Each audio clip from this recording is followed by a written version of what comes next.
Si vous voulez savoir quelles sont les démarches à effectuer pour devenir traducteur freelance en France, c'est-à-dire tout ce qui concerne les charges sociales, l'URSSAF, les impôts, la TVA et tout le reste, alors vous êtes à la bonne adresse. Dans cette vidéo, je vous explique tout ce que vous devez savoir pour démarrer votre entreprise sur de bonnes bases et surtout, je vous donne une astuce pour payer. Comme vous l'aurez compris à l'intro de cette vidéo, ceci est la deuxième partie d'une première vidéo que j'ai faite dans laquelle je vous expliquais quelles sont les démarches à effectuer si vous voulez devenir traducteur indépendant en auto-entrepreneur en France. Vous n'avez donc pas encore regardé cette première vidéo, vous tombez sur celle-ci en premier. Je vous laisse le lien dans la barre d'infos pour aller regarder cette vidéo en premier et revenir regarder celle-ci ensuite. Dans cette première partie sur cette thématique, je vous explique notamment comment immatriculer votre entreprise, c'est-à-dire toutes les démarches à faire auprès de l'URSSAF ou de votre CFE compétent. Je vous explique également quelles sont les charges sociales auxquelles vous devez vous attendre en tant que traducteur indépendant auto-entrepreneur et je vous explique notamment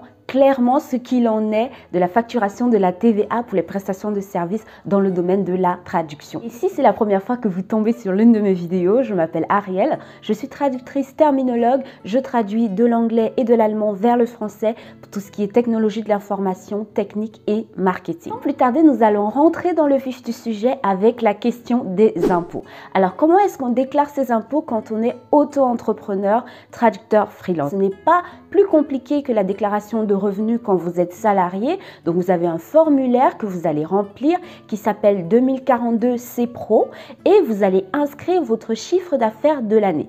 Alors, le chiffre d'affaires est indiqué sur votre attestation fiscale qui est disponible dans votre compte URSSAF. Donc, vous n'avez pas à faire vous-même de calcul. Vous allez juste prendre votre attestation fiscale, prendre le montant qui est indiqué tout en bas, c'est-à-dire tout le total pour toute l'année et vous allez inscrire ce montant sans rien retirer, sans rien déduire sur votre formulaire 2042 CPRO. Sur le chiffre d'affaires que vous allez indiqué sur le formulaire, les impôts appliquent un abattement de 34% qui correspond à vos frais professionnels. Donc, si vous avez fait un chiffre d'affaires de 30 000 € par exemple, les impôts vont retirer 34% de ce montant-là. Si vos dépenses annuelles aient été inférieures ou supérieures à 34% de votre chiffre d'affaires, vous avez un abattement forfaitaire de 34%. Vous pourrez faire toutes les déductions que vous faites d'habitude sur le reste de votre chiffre d'affaires, c'est-à-dire les frais de mutuelle, la pension alimentaire, l'assistante maternelle,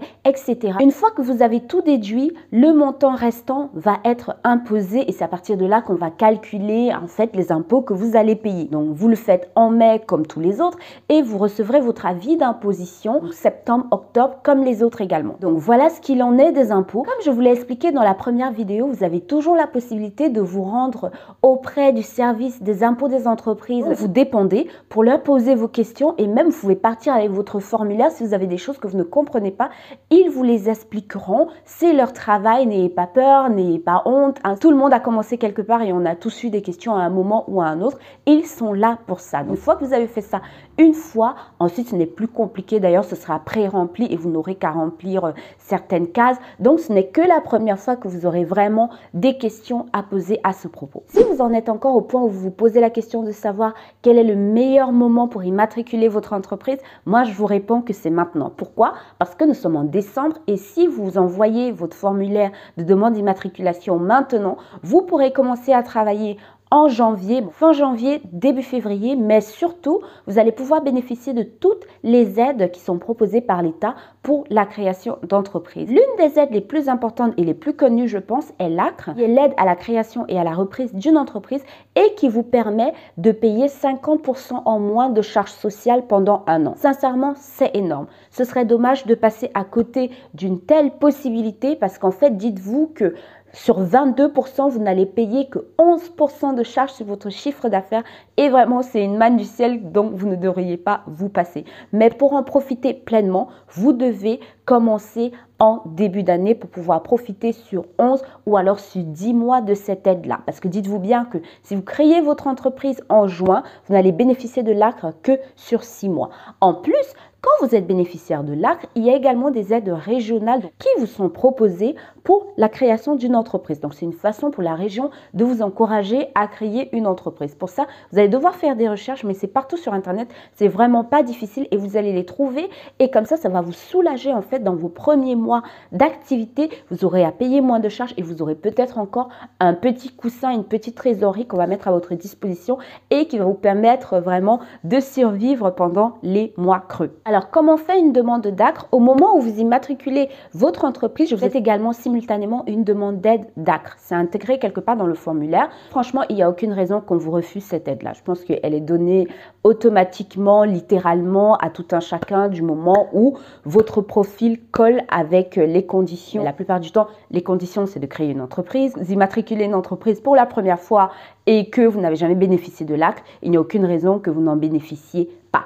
Si vous n'êtes pas encore sûr à 100% de vous lancer parce que vous ne savez pas si vous avez le bon profil, vous ne savez pas si vous allez pouvoir trouver des clients, vous ne savez pas si votre CV est adapté parce que vous n'avez pas d'expérience en traduction ou tout simplement parce que vous ne savez pas comment vous y prendre, sachez que je propose des sessions de coaching individuelles que vous pouvez réserver directement sur mon blog. Et pendant ces sessions de coaching individuelles, je me penche sur votre profil pour vous créer un profil de traducteur à partir de vos expériences, pour optimiser votre CV, pour vous apprendre comment trouver vos premiers clients, pour vous apprendre comment gérer votre entreprise de traduction. Vraiment un accompagnement qui est taillé sur mesure par rapport à vos besoins. Donc, si vous voulez en savoir plus, je vais vous laisser le lien dans la barre d'infos. Vous cliquez dessus et vous pouvez réserver votre session. Il y a 3 packs qui sont proposés. Donc, à vous de voir lequel correspond le mieux à vos besoins. Peu importe où vous vous trouvez, vous pouvez avoir accès à ces sessions de coaching. Si vous avez des questions à propos du coaching, vous pouvez m'envoyer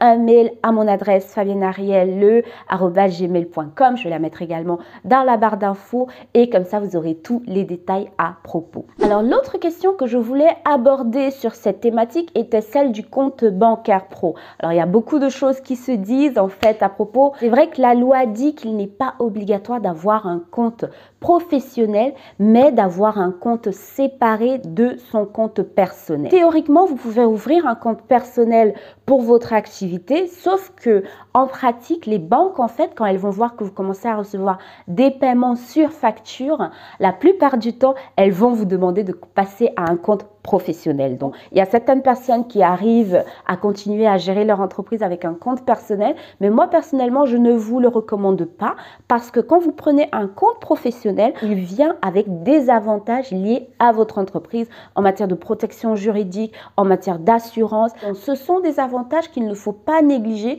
et que vous n'avez pas forcément lorsque vous avez un compte personnel comme compte professionnel.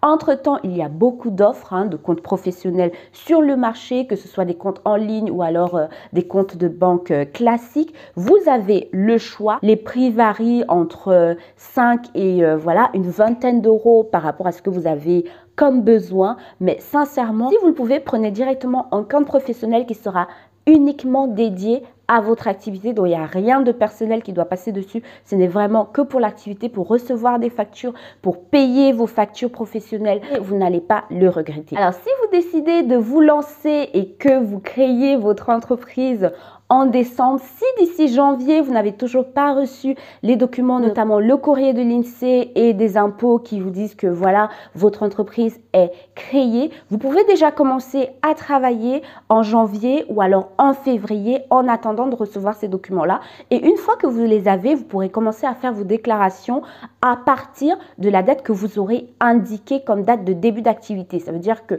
quand vous allez remplir le formulaire de l'URSSAF, le formulaire de création d'entreprise, on va vous demander d'indiquer une date à laquelle vous allez commencer votre activité. Donc, si vous mettez au 1er janvier, l'URSSAF part du fait qu'à partir du 1er janvier, vous commencez à travailler et donc à partir de février, vous devrez faire une déclaration de chiffre d'affaires. Dans la première vidéo, je vous explique également quelles sont les différences entre la déclaration mensuelle de chiffre d'affaires et la déclaration trimestrielle et pourquoi je recommande l'une et pas l'autre. Donc, une raison de plus d'aller regarder cette vidéo-là avant de regarder celle-ci.